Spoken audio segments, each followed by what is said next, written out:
Émilie se réveilla en sursaut, le cœur battant, alors que le téléphone vibrait sur la table de nuit.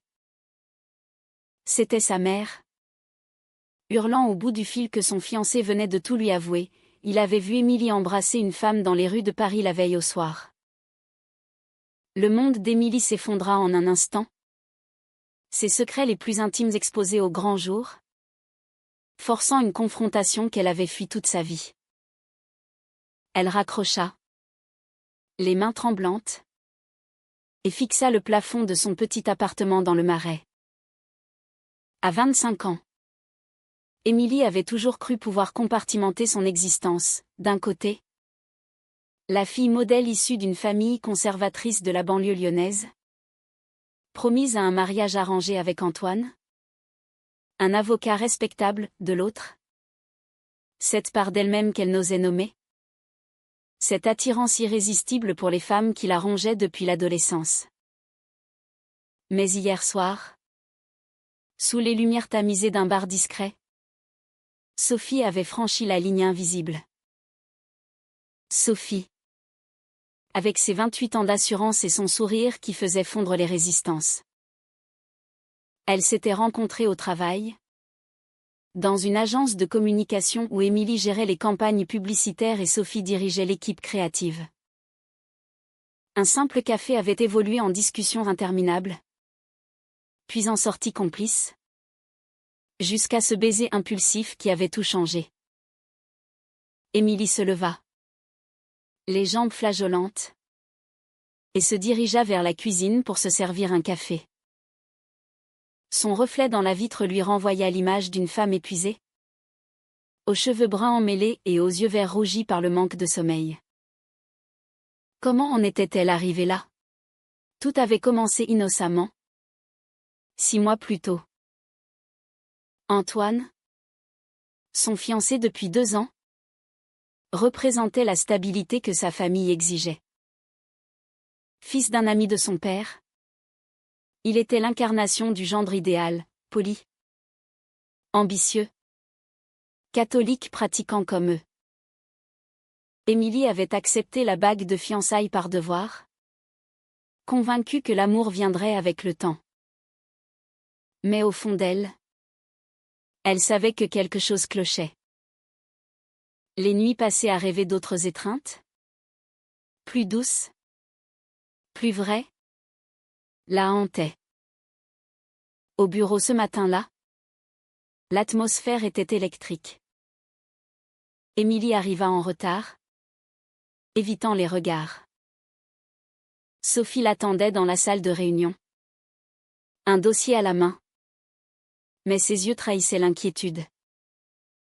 Qu'est-ce qui s'est passé? Tu as l'air d'un fantôme? Murmura-t-elle en refermant la porte. Émilie hésita. Puis tout déversa, l'appel de sa mère, la fureur d'Antoine, la peur viscérale de perdre tout ce qu'elle avait construit. Sophie posa une main sur son bras. Un geste qui envoya des frissons à travers son corps. On ne peut pas ignorer ça plus longtemps. Émilie. Ce baiser. C'était réel. Mais Émilie recula. Paniquée. Réel? C'est une catastrophe. Ma famille va me renier. Antoine est détruit. Et toi? Toi? Tu es mariée? Sophie baissa les yeux. Oui. Elle était mariée à Julien? Un ingénieur stable et prévisible. Depuis 3 ans. Un mariage de convenance. Comme tant d'autres. Mais qui offrait une façade respectable. Sophie avait toujours su qu'elle préférait les femmes. Mais la société française, malgré ses airs progressistes, imposait encore des chaînes invisibles. Surtout dans les cercles professionnels et familiaux. Julien et moi. C'est plus une habitude qu'un amour, avoua-t-elle. Mais toi, Émilie, tu me fais sentir vivante. Les mots restèrent suspendus, lourds de promesses et de dangers. Émilie sentit une vague de colère monter. Comment Sophie pouvait-elle être si calme? Elle risquait moins, pas d'enfants. Une famille libérale à Bordeaux qui acceptait ses choix. Pour Émilie, c'était différent. Son père, un entrepreneur traditionnaliste, avait déjà menacé de la déshériter si elle déviait du chemin tracé. La journée s'étira en un tourbillon de réunions et de faux-semblants. Émilie ignora les appels d'Antoine, se concentrant sur son travail pour ne pas sombrer. Mais le soir venu, elle ne put éviter la confrontation. Antoine l'attendait devant son immeuble, le visage marqué par la trahison. « Comment as-tu pu me faire ça ?» demanda-t-il d'une voix brisée. Émilie tenta de nier, mais les mots s'étranglèrent dans sa gorge. « C'était une erreur ?» murmura-t-elle enfin. « Une stupide erreur. » Antoine secoua la tête, les yeux emplis de douleur. « Une erreur ? J'ai vu la façon dont tu la regardais. » C'est plus que ça. Il partit sans un mot de plus, laissant Émilie seule avec ses remords. Cette nuit-là, elle ne dormit pas. Les souvenirs affluaient, l'enfance étouffante. Les messes obligatoires. Les regards désapprobateurs quand elle osait questionner les normes. À l'université, elle avait flirté avec l'idée d'une vie authentique, mais la pression familiale l'avait ramenée dans le rang. Sophie représentait la tentation ultime, le miroir de ce qu'elle désirait vraiment. Mais à quel prix? Perdre sa famille, sa sécurité. Pour une passion incertaine? Le lendemain matin, un message de sa mère scella le dilemme: « Viens à la maison ce week-end. On doit parler. » Ton père est furieux. Émilie savait que ce serait un tribunal familial, où chaque mot pèserait comme une sentence. Au bureau, Sophie insista pour une pause déjeuner ensemble. Assises dans un café du quartier, elles parlèrent à voix basse. « Je ne veux pas te forcer, » dit Sophie. « Mais ignorer ça nous détruira toutes les deux. » Émilie sentit les larmes monter. « Et Julien? Tu vas lui dire? » Sophie hésita. « Pas encore. Je dois être sûre. » Cette incertitude blessa Émilie plus qu'elle ne l'admettait. Était-ce juste un jeu pour Sophie? Une aventure passagère? Les doutes s'insinuaient, empoisonnant l'attirance naissante. De retour au travail, une urgence professionnelle les força à collaborer étroitement. Une campagne majeure pour un client conservateur exigeait des heures supplémentaires. Travaillant tard, seule dans le bureau, la tension monta.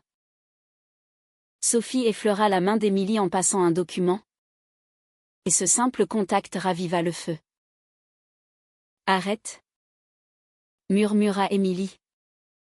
Mais son corps la trahissait. Elles s'embrassèrent à nouveau, brièvement, passionnément, avant qu'Émilie ne s'écarte, terrifiée. « On ne peut pas. Pas comme ça. » Sophie hocha la tête, mais ses yeux disaient le contraire. Le week-end approchait, et avec lui, l'inévitable affrontement. Émilie prit le train pour Lyon, le cœur lourd. À la gare, sa sœur cadette, Marie, l'attendait, le regard accusateur. « Maman pleure depuis hier. » « Que as-tu fait ?» Émilie garda le silence. Mais intérieurement, elle bouillonnait. Était-ce vraiment une faute? Ou simplement la vérité qu'elle avait trop longtemps réprimée? La maison familiale, avec ses meubles anciens et ses crucifix au mur, lui parut plus oppressante que jamais. Son père l'accueillit froidement. Sa mère en larmes. Explique-toi, ordonna-t-il. Émilie s'assit, les mains jointes, et commença à parler. Mais les mots sortaient hachés, imprécis. C'était un baiser. Rien de plus. Mais son père n'était pas dupe. Un baiser avec une femme? C'est contre nature. Contre tout ce qu'on t'a enseigné. La discussion vira au drame. Sa mère invoqua la religion. Son père la tradition familiale. Si tu continues, tu n'es plus la bienvenue ici, menaça-t-il. Émilie sentit une fissure se former en elle. Partir signifierait l'isolement. Mais rester impliquée de renier qui elle était.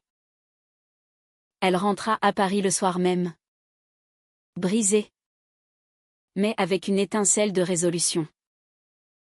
Sophie l'appela aussitôt. Comment ça s'est passé? Émilie raconta tout. Et pour la première fois. Elle admit, je ne sais pas si je peux vivre sans toi. Sophie soupira. Moi non plus. Mais on doit être prudente. De retour à Paris, Émilie plongea dans une routine frénétique pour étouffer ses tourments. Le travail devint son refuge. Mais Sophie était omniprésente, rendant chaque jour une épreuve de volonté. Antoine, de son côté, avait choisi le silence radio. Sauf pour un message laconique, on annule le mariage. Bonne chance. Ces mots la libérèrent autant qu'ils la blessèrent. Était-ce la fin d'une prison ou le début d'un chaos? Sophie, sentant la vulnérabilité d'Émilie, proposa une soirée chez elle pour discuter. Julien était en déplacement professionnel, laissant l'appartement vide. Émilie accepta, curieuse et effrayée. L'endroit était cosy, avec des livres empilés et des photos de voyage, une vie que Sophie avait construite avec Julien, mais qui semblait maintenant factice. Elles burent du vin, parlèrent de tout et de rien, évitant le sujet brûlant. Puis, inévitablement, la conversation dérapa. Pourquoi as-tu épousé Julien si tu savais? Demanda Émilie. Sophie haussa les épaules. Pression sociale. Il était là. Gentil. Et je pensais que ça suffirait. Mais avec toi, c'est différent. Tu me fais questionner tout. Émilie sentit une jalousie sournoise monter.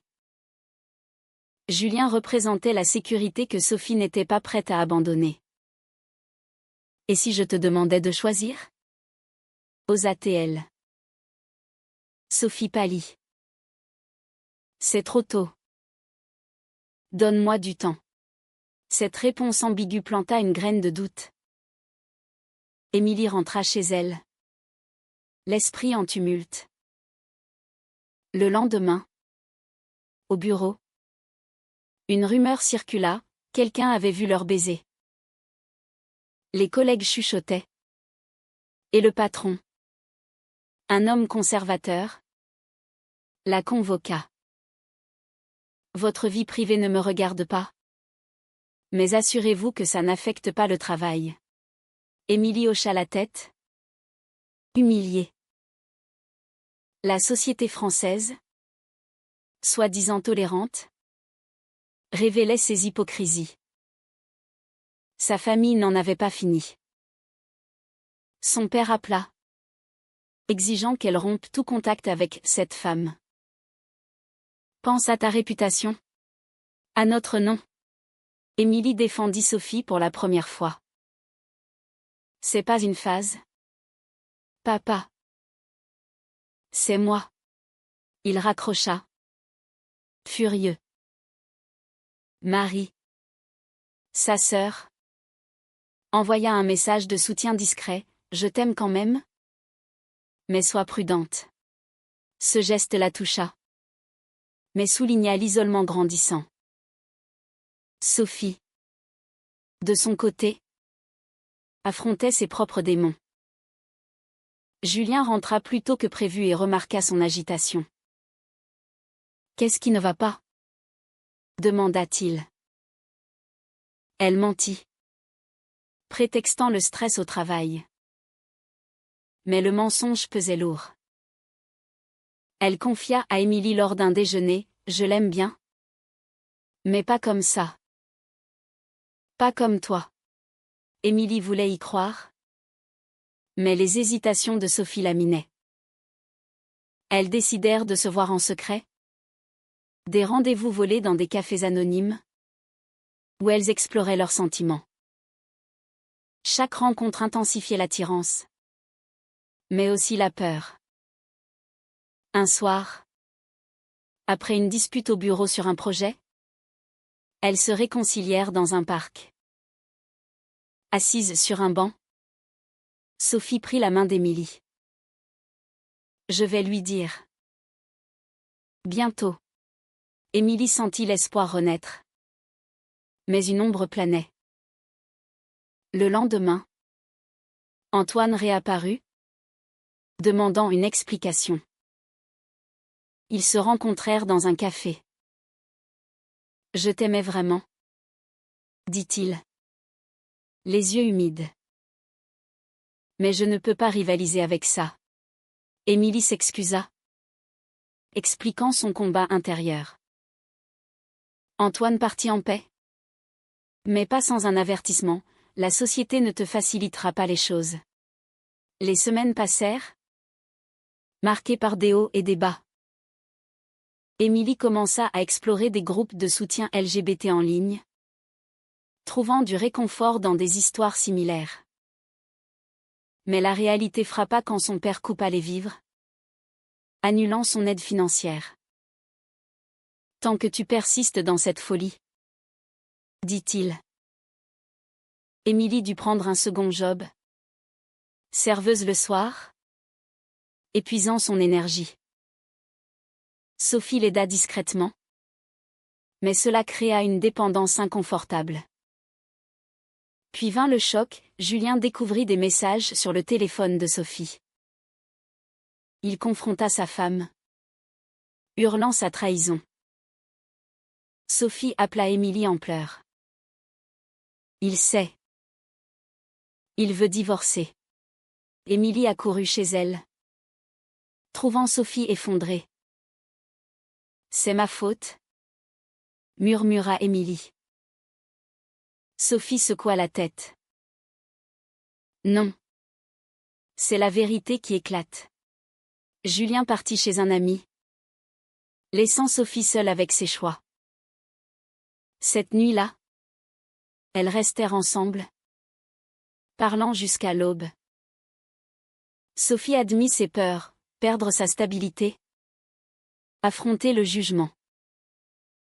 Émilie partagea les siennes, le rejet familial, la solitude. Pour la première fois, elles se sentirent unies contre le monde.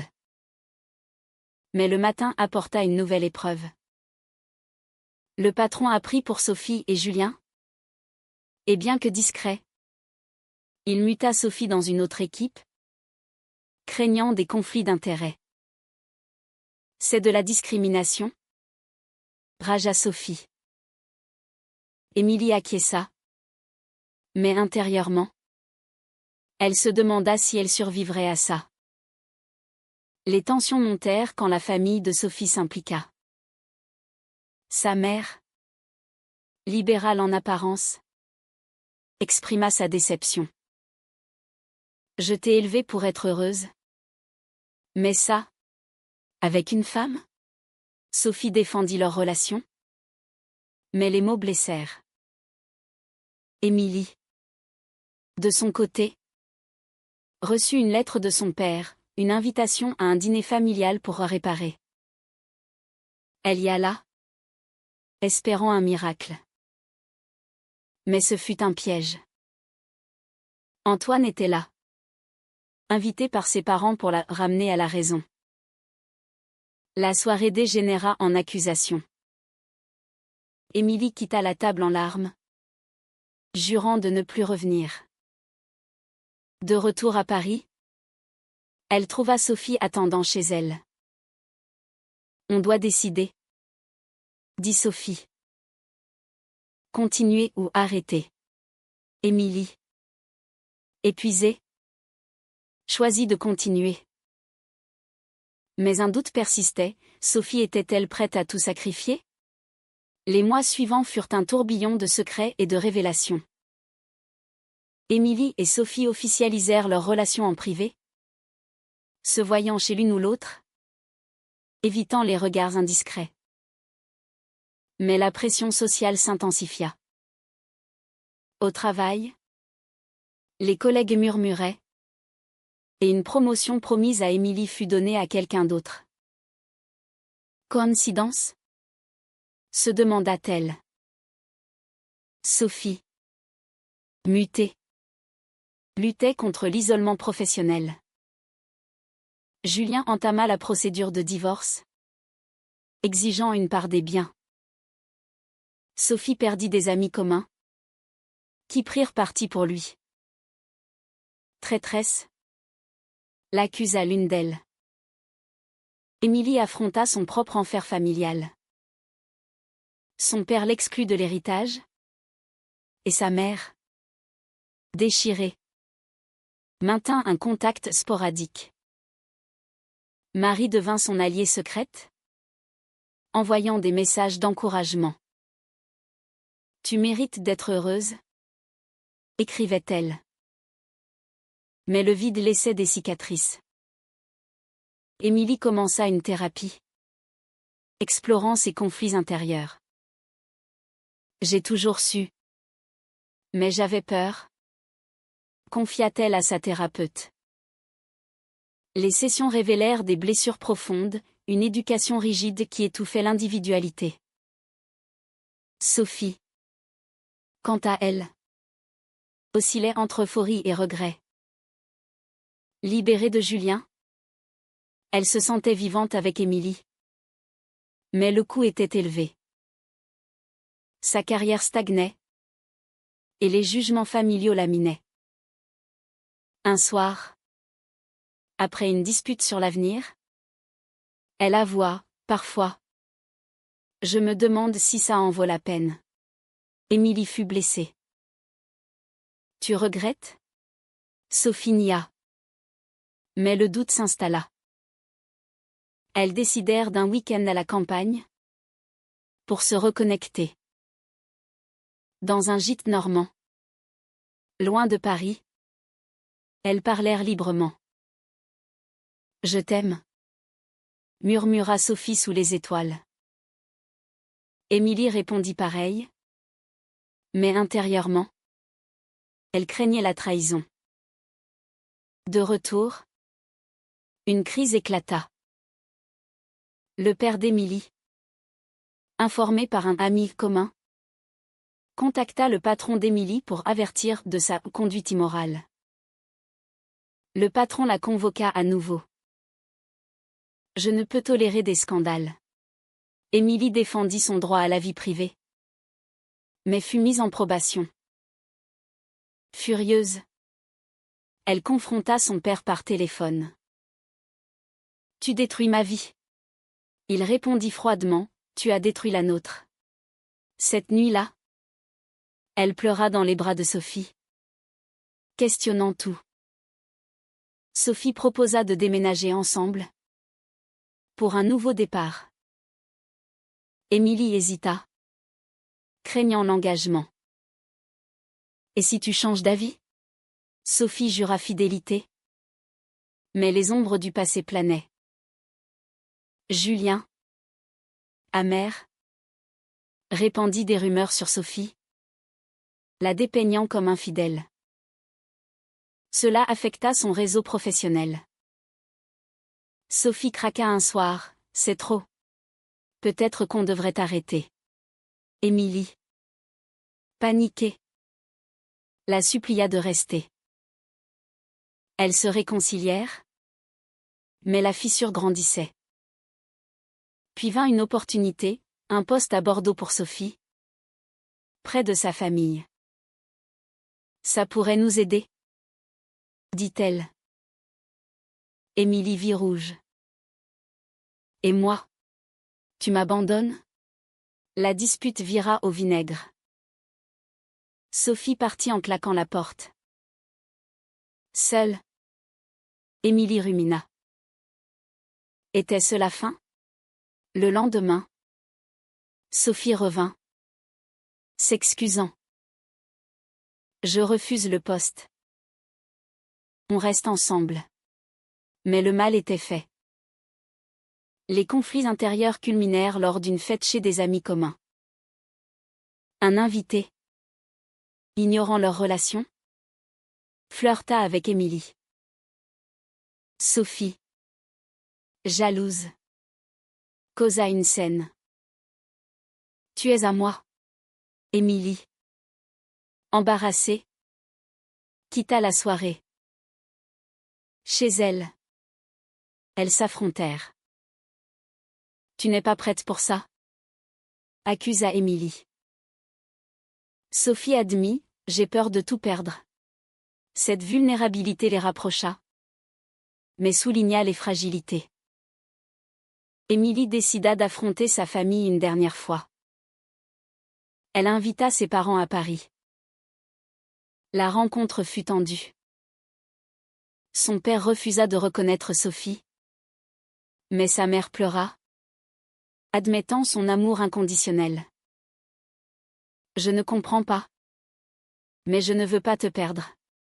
Ce fut un pas, mais insuffisant. Émilie rentra épuisée, trouvant Sophie en train de pâquer. Qu'est-ce que tu fais? Sophie leva les yeux, larmes aux joues.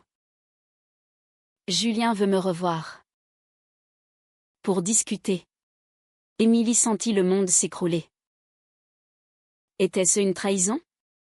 La révélation frappa Émilie comme un coup de poignard. Sophie allait revoir Julien, sous prétexte de finaliser le divorce. Mais ses yeux trahissaient l'hésitation. C'est juste pour clore le chapitre, assura-t-elle. Émilie n'y crut pas. Tu doutes de nous. Sophie partit, laissant Émilie seule avec ses démons. Cette nuit-là, elle appela Marie, cherchant du soutien. Suis ton cœur, conseilla sa sœur. Mais quel cœur? Celui qui battait pour Sophie? Ou celui qui craignait la douleur? Le lendemain, Sophie revint changée. Julien m'a proposé de recommencer. Il dit qu'il peut pardonner. Émilie explosa. Et toi? Tu considères ça? Sophie admit y avoir pensé. C'est plus simple. Pas de jugement. Pas de lutte. Ces mots brisèrent quelque chose en Émilie. Elle hurla, accusant Sophie de lâcheté. La dispute escalada. Des objets volèrent. Sophie partit en larmes. Seule, Émilie sombra dans la dépression. Elle prit un congé maladie, évitant le monde. Les appels de Sophie restèrent sans réponse. Puis, un message, je choisis toi. Julien, c'est fini. Émilie hésita, mais accepta une rencontre. Dans un café, Sophie expliqua, j'avais peur.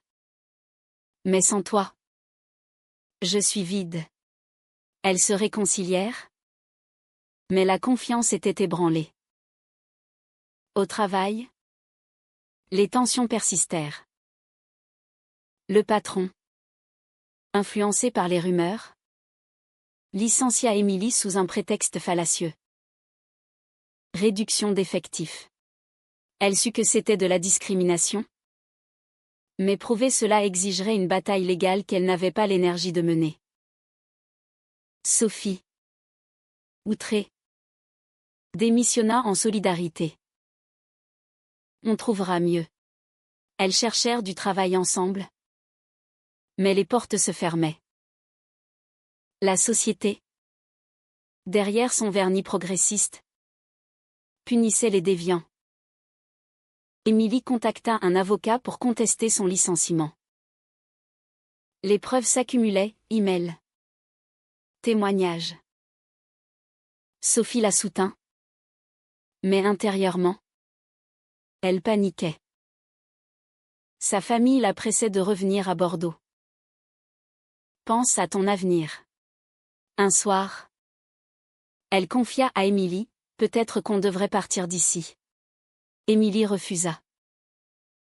Fuir? Non. On affronte. La procédure judiciaire commença, exposant leur relation au public.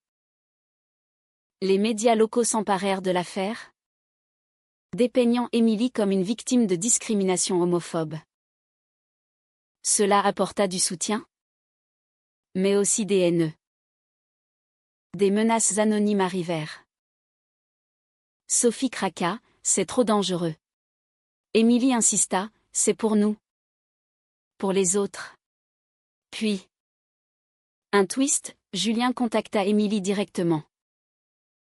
Sophie n'est pas heureuse avec toi. Laisse-la partir. Émilie fut choquée. Était-ce un complot? Elle confronta Sophie, qui nia tout contact récent. Mais le doute revint.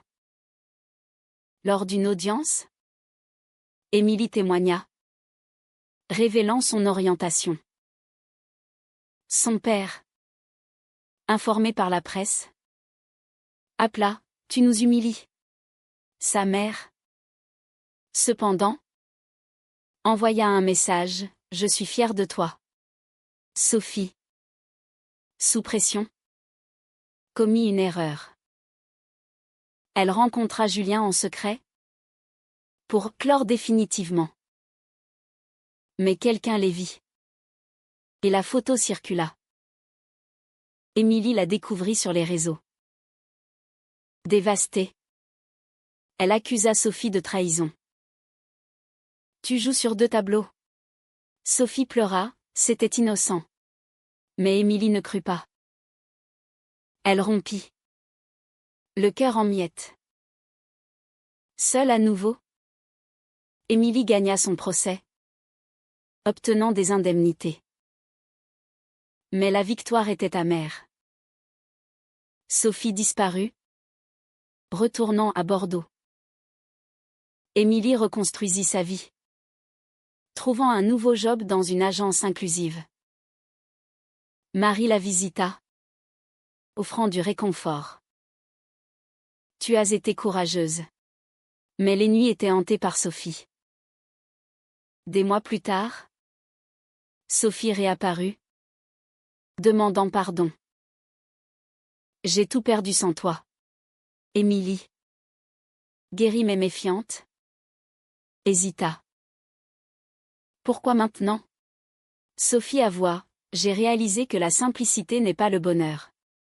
Elles parlèrent des heures, revisitant les blessures. Émilie accepta une seconde chance. Mais avec des conditions. Plus de secrets. Leur relation renaissante fut prudente, marquée par la thérapie de couple. Elles emménagèrent ensemble dans un appartement modeste à Montmartre. Loin des ombres passées. Émilie reprit confiance, excellant dans son nouveau travail. Sophie trouva un poste freelance, libérée des chaînes corporatives. Mais les cicatrices persistaient. La famille d'Émilie resta distante, sauf Marie qui devint une habituée. Le père envoya une carte pour Noël. Un geste timide. Sophie affronta sa propre famille, imposant des limites. Acceptez-nous ou perdez-moi. Sa mère céda progressivement, invitant le couple à Bordeaux. La visite fut tendue, mais un pas vers la réconciliation.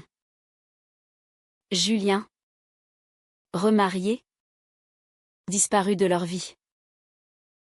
Pourtant, des doutes subsistaient.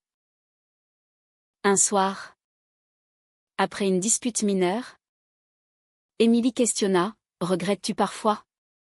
Sophie secoua la tête. Jamais. Mais le chemin a été dur. Elles parlèrent des sacrifices, carrière brisée, amitié perdue, famille fracturée. Était-ce le prix de l'authenticité? La société évoluait lentement. Des lois protégeaient mieux. Mais les préjugés persistaient. Émilie s'engagea dans une association LGBT, aidant d'autres à naviguer ces eaux troubles. Sophie la rejoignit, transformant leur douleur en force. Un an plus tard, lors d'une marche des fiertés, elles marchèrent main dans la main, symbole de résilience. Mais intérieurement, Émilie se demandait si les choix étaient toujours justes. Sophie, sentant son trouble, murmura: « On a payé cher. Mais on est libre. » La vie continua, avec ses joies et ses peines. Émilie reçut une promotion. Sophie lança son agence. Leur amour grandit, forgé dans l'adversité. Mais les souvenirs des trahisons, des rejets, hantaient encore. À la fin, Émilie se posa une question qui la tourmentait: avait-elle fait le bon choix en poursuivant cette relation? Malgré les destructions causées? Était-ce une libération égoïste ou une nécessité morale? Était-il juste de sacrifier la stabilité familiale et sociale pour un amour authentique? Ou cela relève-t-il d'une trahison envers ceux qui nous ont élevés?